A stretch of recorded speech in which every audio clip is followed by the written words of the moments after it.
Oi, gente, tudo bem?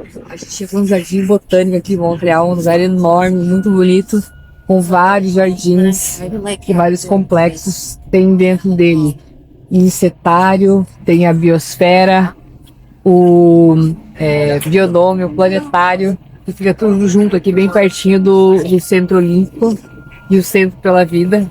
Então tem muitas coisas legais, confiram aí com a gente.